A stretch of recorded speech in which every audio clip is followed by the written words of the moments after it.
ಉಪಚುನಾವಣೆಯ ಫಲಿತಾಂಶ ಯಡಿಯೂರಪ್ಪನವರ ಅಭಿಮಾನೋತ್ಸವ ಕಾರ್ಯಕ್ರಮ ಯಾವುದು ಪರಿಣಾಮ ಬೀರೋದಕ್ಕೆ ಸಾಧ್ಯ ಇಲ್ಲ. ಈಗಾಗಲೇ ತಮಗೆ ಅಂಕೆ ಸಂಖ್ಯೆಗಳನ್ನು ಸಂಪೂರ್ಣವಾಗಿ ನೀಡಿದ್ದೇವೆ. 10,000 ಬಸ್ಸಸ್ಗಳಲ್ಲಿ ಸುಮಾರು 50,000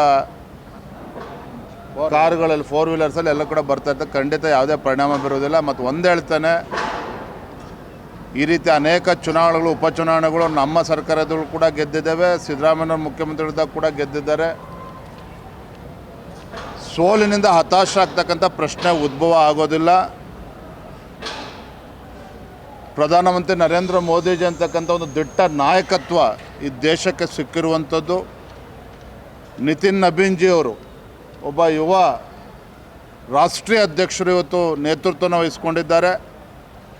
ಗೃಹ ಸಚಿವರು ಅಮಿತ್ ಶಾಜಿ ಅಂತಕ್ಕಂಥ ಒಬ್ಬ ಚುನಾವಣಾ ಚಾಣಕ್ಯ ನಮ್ಮ ಜೊತೆಲಿದ್ದಾಗ ಯಾವುದೋ ಉಪಚುನಾವಣೆಗಳ ಸೋಲು ಅಥವಾ ಹಿನ್ನಡೆ ಇದು ಯಾವುದೂ ಕೂಡ ತಲೆ ಕೆಡಿಸ್ಕೊಳ್ತಕ್ಕಂಥ ಪ್ರಶ್ನೆನೇ ಇಲ್ಲ.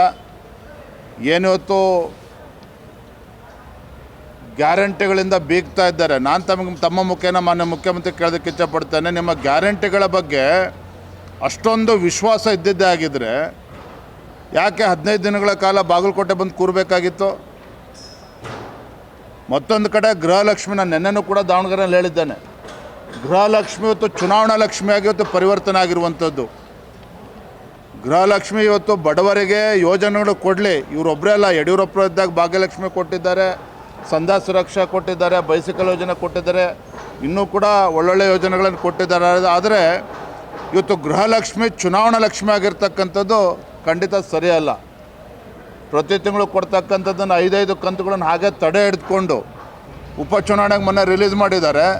ಇನ್ನು ಮುಂದಿನ ಕಂತು ರಿಲೀಸ್ ಮಾಡ್ತಕ್ಕಂಥದ್ದು ಜಿಲ್ಲಾ ಪಂಚಾಯತಿ ತಾಲೂಕು ಪಂಚಾಯತ್ ಚುನಾವಣೆ ಬಂದಾಗಲೇ. ಅಂದರೆ ಈ ರೀತಿ ಒಂದು ರೀತಿ ಜನರಿಗೆ ಆಮಿಷ ಹೊಡ್ತಕ್ಕಂಥ ರೀತಿಯಲ್ಲಿ ಇವತ್ತು ಯೋಜನೆಯನ್ನು ಕೊಡ್ತಾ ಇರುವಂಥದ್ದು. ಯಡಿಯೂರಪ್ಪನವರು ಮುಖ್ಯಮಂತ್ರಿಗಳಾಗಿದ್ದಾಗ ಆಮಿಷ ಅಲ್ಲ, ದೂರದೃಷ್ಟಿತ್ವ ಇಟ್ಕೊಂಡು ಭಾಗ್ಯಲಕ್ಷ್ಮಿ ಯೋಜನೆ 18 ವರ್ಷಗಳು ಪೂರೈಸಿದ ಮೇಲೆ ಆ ಹೆಣ್ಮಕ್ಳಿಗೆ ಅನುಕೂಲ ಆಗುವಂಥದ್ದು.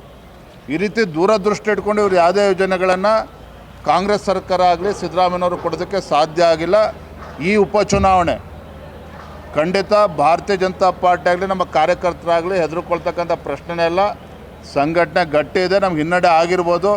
ಇವೆಲ್ಲವನ್ನು ಮೀರಿ ಮುಂದೆ ಸಂಘಟನೆ ಬಲಪಡಿಸ್ತಕ್ಕಂಥ ಕೆಲಸವನ್ನು ಮಾಡ್ತೇವೆ. ಹಿರಿಯರ ಆಶೀರ್ವಾದದಿಂದ ರಾಜ್ಯದಲ್ಲಿ ಮತ್ತೊಮ್ಮೆ ಸರ್ಕಾರವನ್ನು ತರ್ತೇವೆ. ಓಟ್ ಚೋರಿ ಅಂತೇಳಿ ರಾಹುಲ್ ಗಾಂಧಿಯವರು ದೇಶಾದ್ಯಂತ ಪ್ರವಾಸ ಮಾಡಿದ್ರು. ಉದಾಹರಣೆ ಕೊಟ್ಟಿದ್ದೇನು ಇದೇ ಕರ್ನಾಟಕದಲ್ಲಿ, ಗುಲ್ಬರ್ಗದಲ್ಲಿ ಏನಾಯಿತು, ಮತ್ತೊಂದು ಕಡೆ ಏನಾಯಿತು ಅಂತೇಳಿ ವೈಭವೀಕರಿಸಿ ಓಟ್ ಚೋರಿ ಮಾಡೇ ಕೇಂದ್ರದಲ್ಲಿ ನರೇಂದ್ರ ಮೋದಿಜಿಯವರು NDA ಸರ್ಕಾರ ಬಂದಿದೆ, ಪ್ರಧಾನಮಂತ್ರಿಗಳಾಗಿದ್ದಾರೆ ಅನ್ನೋ ಬಿಂಬಿಸುವಂಥ ಕುತಂತ್ರವನ್ನು ಮಾಡಿದರು. ಇವತ್ತು ಶೃಂಗೇರಿ ಮರು ಮತ ಎಣಿಕೆ ರಾಜ್ಯದ ಉಚ್ಚ ನ್ಯಾಯಾಲಯ ಕೊಟ್ಟಂಥ ತೀರ್ಪಿನ ನಂತರ ರೀಕೌಂಟಿಂಗ್ ಆದಮೇಲೆ ಇವತ್ತು ಪರಾಭವಗೊಂಡಿದ್ದಾರೆ. ಜೀವರಾಜ್ ಅವರು ನಮ್ಮ ಭಾಜಪ ಅಭ್ಯರ್ಥಿ ಗೆದ್ದಿದ್ದಾರೆ. ಇವತ್ತು ನಾನು ತಮ್ಮ ಮುಖೇನ ಈ ರಾಹುಲ್ ಗಾಂಧಿ ಅವ್ರಿಗೆ ಮತ್ತು ಸಿದ್ದರಾಮಯ್ಯನವ್ರಿಗೆ, DK ಶಿವಕುಮಾರ್ ಅವ್ರಿಗೆ, ರಾಹುಲ್ ಗಾಂಧಿಯವರು ದೇಶದ ಜನರ ಕ್ಷಮೆಯನ್ನು ಕೇಳಬೇಕು, ಸಿದ್ದರಾಮಯ್ಯನವರು DK ಶಿವಕುಮಾರ್ ಅವರು ರಾಜ್ಯದ ಜನರ ಕ್ಷಮೆಯನ್ನು ಕೇಳಬೇಕು. ಮಾನ ಮರ್ಯಾದೆ ಇದ್ದಿದ್ದೇ ಆದರೆ ಇವತ್ತು ಗೌರವವಾಗಿ ರೀಕೌಂಟ್ ಆದಮೇಲೆ ತತ್ಕ್ಷಣ ಅವರಿಗೆ ಸಭಾಧ್ಯಕ್ಷರು ಕರೆದವ್ರನ್ನ ಪ್ರಮಾಣ ವಚನ ಬೋಧನೆ ಮಾಡ್ತಕ್ಕಂಥ ಕೆಲಸ ಮಾಡ್ಬೋದು. ನಾನು ನೋಡ್ತಾ ಇದ್ದೆ ಸ್ಪೀಕರ್ ಅವರ ಹೇಳಿಕೆ ಇವತ್ತು, ಏನು ಬೆಳಗ್ಗೆ ಪತ್ರ ಕೊಟ್ಬಿಟ್ರೆ ಸಂಜೆನೇ ಬಂದುಬಿಡ್ಬೇಕಾಗಾದ್ರೆ, ಅರೆ ಆ ಸಂವಿಧಾನಕ ಸ್ಥಾನದ ಅಪಚಾರವನ್ನು ಮಾಡ್ತಾ ಇದ್ದಾರೆ ಇವತ್ತು ಸಭಾಧ್ಯಕ್ಷರು. ಆ ಸ್ಥಾನದ ಗೌರವವನ್ನು ಉಳಿಸ್ತಕ್ಕಂಥ ಕೆಲಸ ಮಾಡಬೇಕು ಸಭಾಧ್ಯಕ್ಷರು. ರಾಜಕಾರಣವನ್ನು ಮೀರಿ ಅವರು ನಡ್ಕೊಳ್ಬೇಕಾಗ್ತದೆ. ಪ್ರಜಾಪ್ರಭುತ್ವದ ಕಗ್ಗೊಲೆ ಮಾಡ್ತಾ ಇರ್ತಕ್ಕಂಥವ್ರು ಕಾಂಗ್ರೆಸ್ನವ್ರು. ಇವತ್ತು ಬಾಬಾ ಸಾಹೇಬ್ ಅಂಬೇಡ್ಕರ್ ಸಂವಿಧಾನ ಭಾಳ ಮುದ್ದಾಗಿ ಮಾತನಾಡ್ತಾರೆ ಕಾಂಗ್ರೆಸ್ನವರು. ಆದರೆ ಡಾಕ್ಟರ್ ಬಾಬಾ ಸಾಹೇಬ್ ಅಂಬೇಡ್ಕರ್ ಅವರ ಸಂವಿಧಾನಕ್ಕೆ ಅಪಚಾರ ಮಾಡುವಂಥ ಕೆಲಸ ಹೊತ್ತು ಸಿದ್ದರಾಮಯ್ಯನವರು, DK ಶಿವಕುಮಾರ್ ಅವರು ಕಾಂಗ್ರೆಸ್ನ ಮಾಡ್ತಾ ಇದ್ದಾರೆ. ನಾನು ತಮ್ಮ ಮುಖೇನ ಗೌರವಾನ್ವಿತ ಸಭಾಧ್ಯಕ್ಷರಲ್ಲಿ ವಿನಂತಿ ಮಾಡ್ತಾ ಇದ್ದೇನೆ, ಇವತ್ತು ಭಾರತೀಯ ಜನತಾ ಪಾರ್ಟಿ ಇವತ್ತು ರಾಜ್ಯಪಾಲರ ಅಂಗಳಕ್ಕೆ ಹೋಗ್ತಕ್ಕಂಥ ಒಂದು ದುಸ್ಥಿತಿ ನೀವು ತಂದಿದ್ದೀರಿ.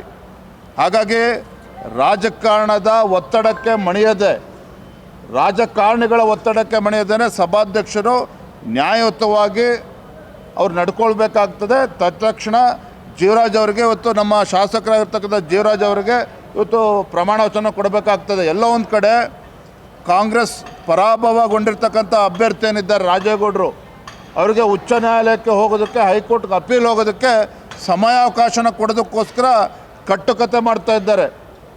ಅಧಿಕಾರಿ ಅಲ್ಲಿ ಜೀವರಾಜ್ ಅವರೇ ಅಲ್ಲೇನೋ ಅಕ್ರಮ ಮಾಡಿದ್ದಾರೆ ಅನ್ನೋ ಬಿಂಬಿಸ್ತಕ್ಕಂಥ ಕೆಲಸ ಸ್ವತಃ ಮುಖ್ಯಮಂತ್ರಿಗಳು ಉಪಮುಖ್ಯಮಂತ್ರಿಗಳು ಮಾಡ್ತಾ ಇದ್ದಾರೆ.